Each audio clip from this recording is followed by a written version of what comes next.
Good morning, my name is Mitch Mayer. I'm the General Manager of Shade Hotel Redondo Beach.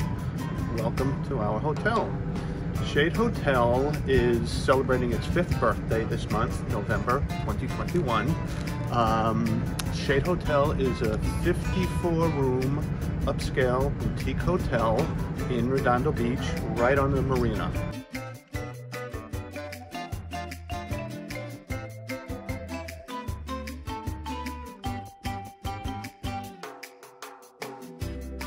In addition to the 54 rooms, we have a restaurant, sea level, quite successful.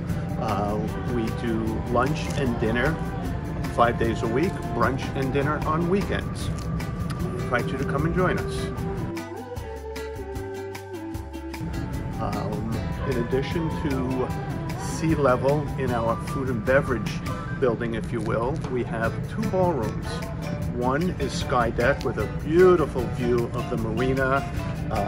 You look down south, a beautiful view of the Palos Verdes Peninsula. And right under that, on the 2nd floor, we have what's called the Horizon Room. Horizon Room is the 2nd floor, as I said, just below sky level.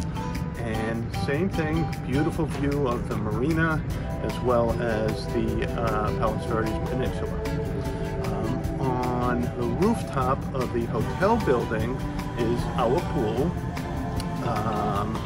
In addition to the pool, we have stationary bikes for exercising. Other amenities we have in the hotel would be our beach breakfast. It comes complimentary to all of our guests. We also have bicycles. Bicycles are free to our guests as well to take rides up to Redondo Beach, Hermosa Beach, all the way into Manhattan Beach. Just an absolutely beautiful place to have a vacation or a staycation.